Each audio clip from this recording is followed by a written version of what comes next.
Ads లేకుండా latest episode చూడండి. నీకు ఎంత చేసినా నా గురించి ఆలోచించడం లేదంటూ వేధించే నీలాంటి వాడు భర్తగా ఉంటే పుట్టింటి గురించి ఆలోచించే అవకాశం ఎంతమంది ఆడవాళ్ళకొస్తుంది?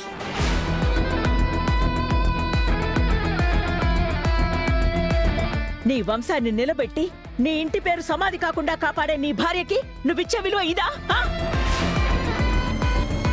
ఇంతకాలం నచ్చిన భార్య ఇప్పుడు నచ్చడం లేదంటే అందుకు కారణం నీ స్థాయి పెరగడం, నీ జీతం పెరగడం, అంతే కదా?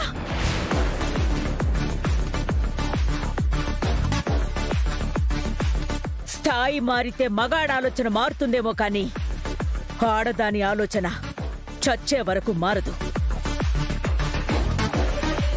నువ్వేంటి తనకు విడాకులిచ్చేది? అనసూయ,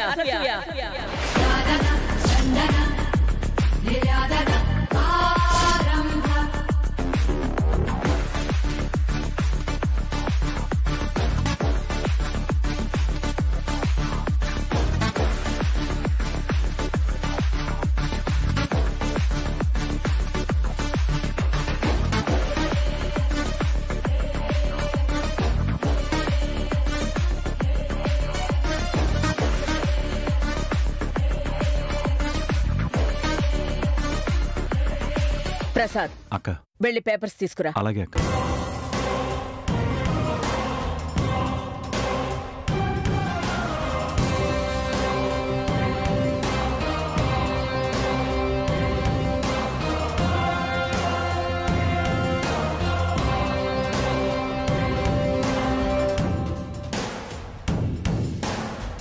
చదువు సంధ్య లేదని ఏ అమ్మాయి నీకు భార్యగా పనికిరాదు అన్నావో, స్థాయి మారగానే ఏ భార్యని కాదని మరొక భార్యని తెచ్చుకోవాలనుకుంటున్నావో, ఏ పదవి మారి జీతం పెరగగానే ఏ అమ్మాయి నీకు తక్కువగా కనిపిస్తుందో ఆ పదవిని, ఆ జీతాన్ని ఆ అమ్మాయికిస్తున్నాను.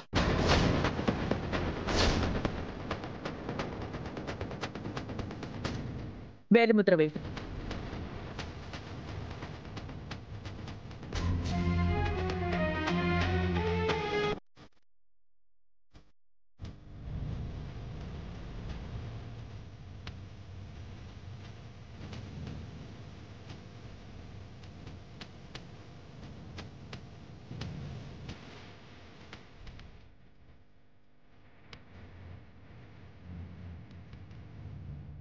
అనసూయ, పటాన్ చెరువు దగ్గర నుంచి ఆ చుట్టుపక్కల ఉన్న 4 మండలాల్లోని 12 రైసు మిల్లులకి ఈ రోజు నుంచి నువ్వే సూపర్వైజర్. తనకిస్తున్న జీతం ఎంత? 50,000 కదా? అనసూయకి 60,000 ఇవ్వండి.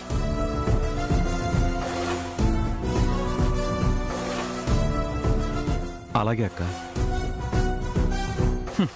వేలిముద్రది దానికేం తెలుసు మేడం? అదేం చేస్తుందమ్మా? గట్టిగా మండలం అంటే తెలియని దానికి మండలాలు అప్పగిస్తున్నారు. అనసూయ, పటాన్చెరులో 4 మిల్లులు, మేడ్చెల్లో 6 మిల్లులు, సరూర్ నగర్లో 3 మిల్లులు, శంకర్పల్లిలో 5 మిల్లులు, మొత్తం 18 మిల్లులు.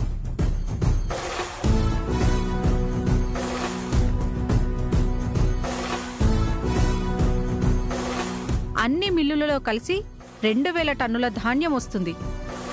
అందులో పొట్టు 200 టన్నులు వస్తుంది. వర్షాలు పడినా పడకపోయినా ఆ 4 మండలాలలో సరాసరి 2,000 టన్నుల బియ్యం మాత్రం ఖచ్చితంగా వస్తాయి.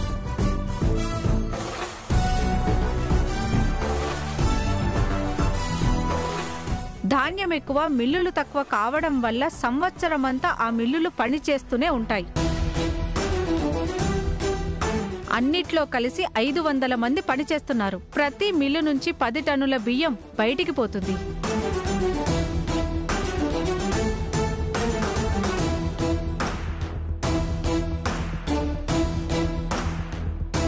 చాలా? ఇంకేమైనా కావాలా? అరగంట ముందు నేను మాటల్లో చెప్పింది తన మెదడుకెక్కించుకుంది, మనసుతో చెప్పింది.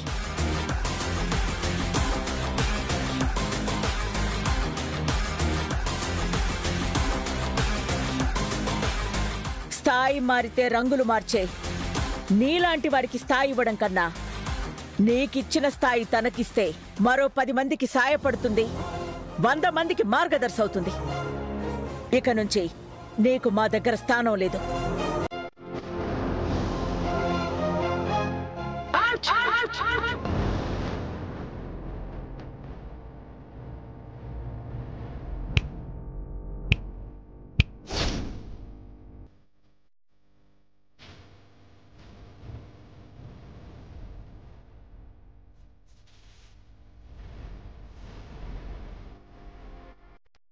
ఆడదంటే విలువలేని నీలాంటి వాడితో ఈ అమ్మాయి ఇన్ని రోజులు కాపురం చేయడమే గొప్ప. ఇప్పుడు చూడు, మంచివాణ్ణి యోగ్యుణ్ణి చూసి పెళ్లి చేసి నీ కళ్ళ ముందే తను దర్జాగా బతికేలా చేస్తాను. చూస్తూ ఉండు.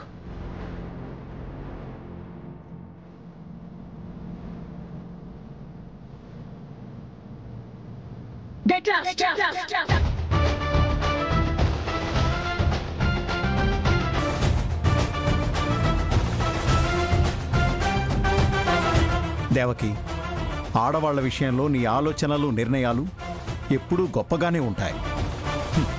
ఆడవాళ్లకి ఆశాకిరణం నువ్వు. ఆడదంటే మనిషి 100 ఏళ్ల జన్మ. అలాంటి ఆడదాని విలువ తెలియకుండా ప్రవర్తిస్తే ఆ విలువ తెలియచేయడానికి నేనెప్పుడూ ముందుంటాను.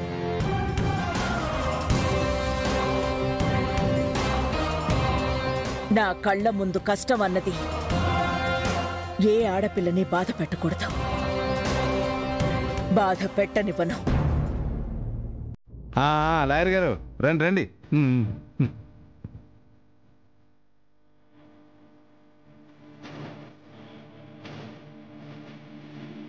ఇదిగో మరదలమ్మా. రఘు, రే తమ్ముడు, ఎక్కడున్నారా? అందరు రావాలి రావాలి.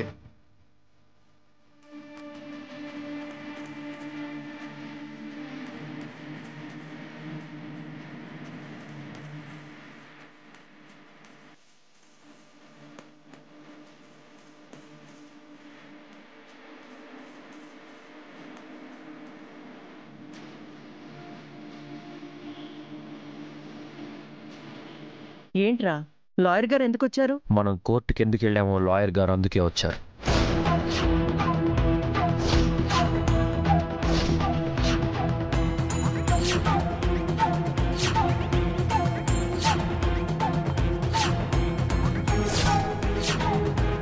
నువ్వేం చేస్తున్నావో నీకు అర్థం అవుతుందా? పరిస్థితులు మారాయి, నీ మనసు మారుతుంది. ఇల్లు కాస్త ప్రశాంతంగా ఉంది అనుకుంటే మళ్ళీ ఈ లాయర్ ఏంటి, ఈ గొడవేంటి? అమ్మా, మొదట్నుంచి నేను ఒకటే మాట మీద ఉన్నాను. నా కుటుంబం నా బాధ అర్థం చేసుకుంటుందనుకుంటే అది జరగడం లేదు.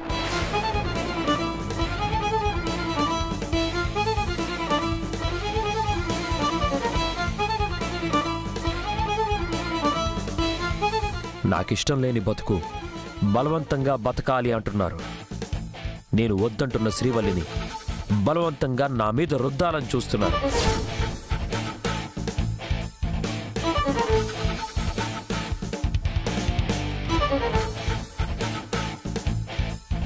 నాకిష్టం లేకపోయినా మీ అందరి ఇష్ట ప్రకారం నేను బతకాలి అంటున్నారు.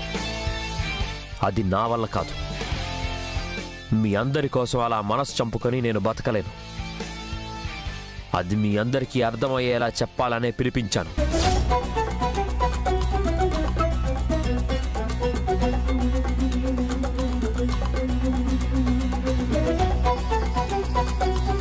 ముందు మీ అందరికీ చెప్పాల్సింది చెప్పి అప్పుడు శ్రీవల్లితో మాట్లాడతాను. రే, ఏంట్రా నువ్వు మాట్లాడేది? ఇంట్లో ఇంతమందికి ఇష్టమైన మనిషి నీకిష్టం లేదంటే ఆ ప్రాబ్లం నీది, తనది కాదు. అమ్మా, నేను చెప్పేది విను. నాన్న, నీకు వ్యాపారాల గురించి తెలిసినంత బంధాల గురించి తెలియటం లేదు. వ్యాపారం బావుంటే ఆస్తులు అంతస్తులు పెరుగుతాయి, కానీ బంధాలు బావుంటే ప్రేమలు అభిమానాలు పెరుగుతాయి నాన్న. ఆస్తుల కంటే అభిమానాలు ఎప్పటికీ గొప్పవి నాన్న.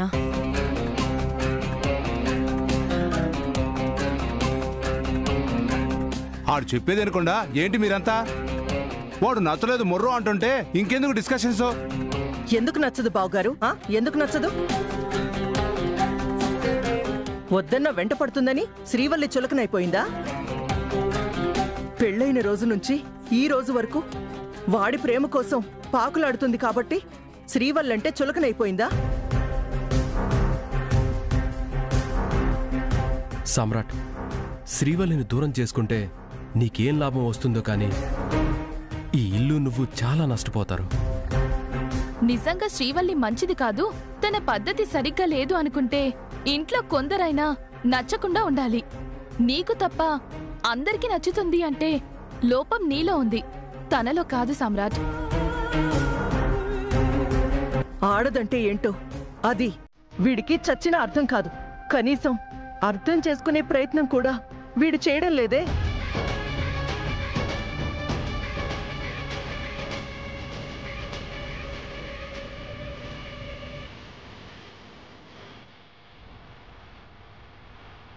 మీ మాట మీ మాటే కానీ నా మాటని ఎందుకు ఎవరు అర్థం చేసుకోవడం లేదు. ఏ తల్లైనా నీ ఇష్టమే తన ఇష్టం అంటుంది.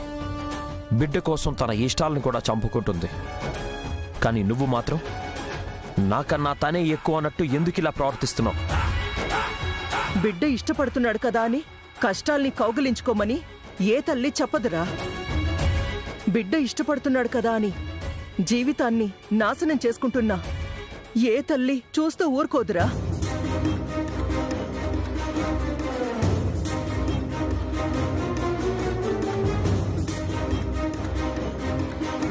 తనుంటే నా జీవితంలో కష్టాలుంటాయి, తన వల్ల నా జీవితం నాశనం అవుతుంది. అది మీకెందుకు అర్థం కావడం లేదు?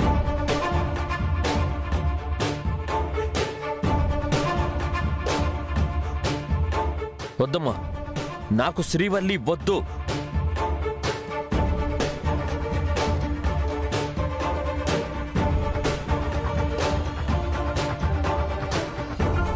తనతో కలిసి నేను ఉండలేను. తను లేని జీవితం నాకు కావాలి.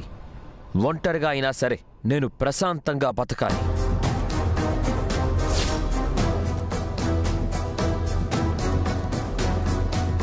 ఏంట్రా ఇంతమంది చెబుతున్నా అర్థం కావట్లేదా నీకు? నువ్వే జీవితం అనుకునే భార్య దొరకడం నీ అదృష్టంరా. అలాంటి అమ్మాయిని దూరం చేసుకుని నువ్వేం సాధిద్దాం అనుకుంటున్నావు?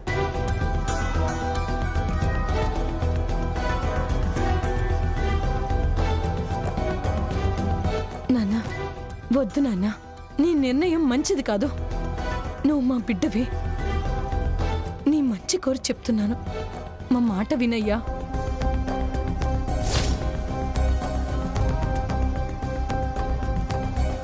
సామ్రాట్, నీ మాటకు ఎదురు చెప్పే అలవాటు ఈ ఇంట్లో ఎవరికీ లేదు. కానీ ఈ ఒక్క విషయంలో అందరూ ఒకే మాట మీద ఉన్నారంటే కారణం ఏమై ఉంటుందో ఆలోచించు. ఏంట్రా ఆలోచించేది?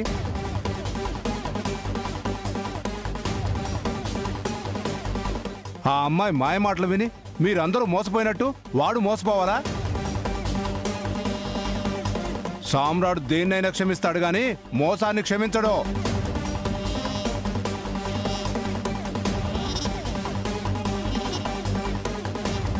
ఎవరు ఎవరిని మోసం చేశారు బావగారు? వాడు వాణ్ణి మోసం చేసుకుంటున్నాడు. అది వాడికి అర్థం కావడం లేదు. నాకు బాగానే అర్థం అవుతుందమ్మా, కానీ మీకే అర్థం కావడం లేదు. నాకు శ్రీవల్లి వద్దు. తన వల్ల నేను ఎంత బాధపడుతున్నానో తెలిసి కూడా ఎందుకమ్మా తననే సమర్థిస్తున్నారు? నాకు శ్రీవల్లి వద్దు వద్దు వద్దు.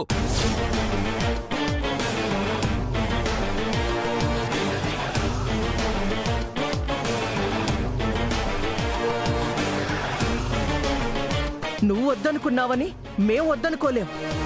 మాకు శ్రీవల్లి కావాలి. మా కళ్ళ ముందు మీరిద్దరూ సంతోషంగా ఉండాలిరా.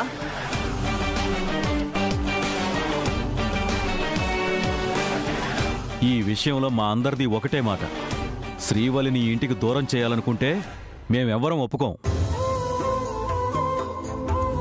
ఈ విషయంలో మాత్రం నీ మాట వినలేం సామ్రాట్. శ్రీవల్లిని దూరం చేసుకోవాలనుకుంటే అందుకు మేమెవరం ఒప్పుకోం.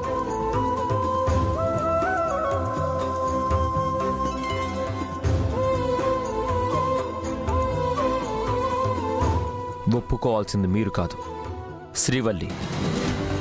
తనని పిలవండి, తనతోనే ఒప్పిస్తాను.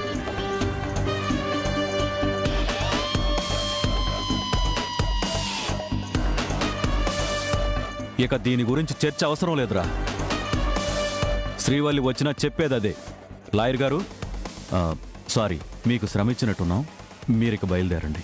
మీరు చెప్పడం కాదు నాన్న, శ్రీవల్లిని పిలవండి, తనతోనే మాట్లాడతాను, తననే ఒప్పిస్తాను.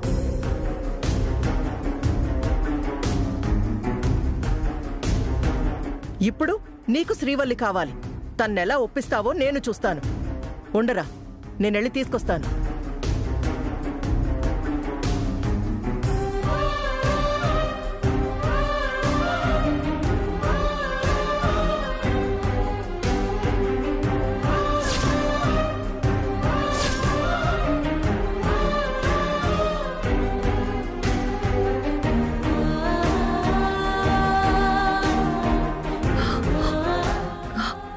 శ్రీవల్లి, నువ్వు వాడేం చెప్పాడో విన్నావుగా? వాడు మళ్ళీ మొదటికొచ్చాడే. వాడికి నీ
నన్నెందుకు దూరం చేసుకోవాలనుకుంటున్నారు?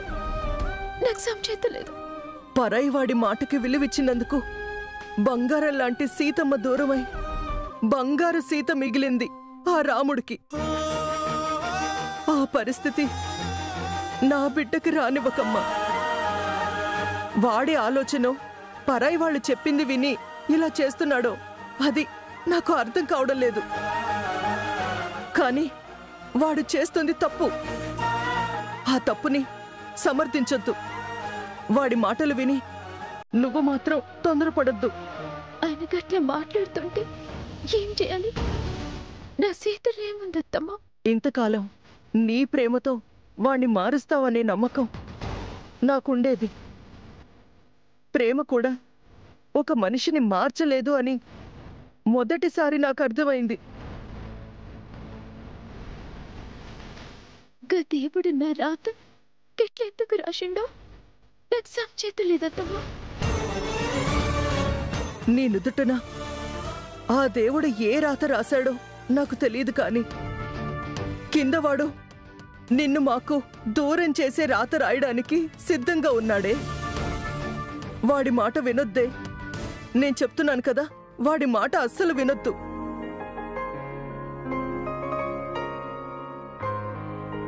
సీతమ్మని అడవి పాలు చెయ్యాలనుకున్నప్పుడు నేనెందుకు వెళ్ళాలి అని ఒక్క మాట అనుంటే అడవిలో సీతమ్మకి అన్ని కష్టాలు ఉండేవే కాదు. సీతారాములు అలా దూరమైపోయేవాళ్లే కాదు. ఒకరి మాట కోసం ఒకరు దూరమైతే చివరికి ఇద్దరూ బాధపడాలి. మిమ్మల్ని చూసి మేమందరం బాధపడాలి. ఆ పరిస్థితి మాత్రం రానివ్వద్దు శ్రీవల్లి, రానివ్వకు.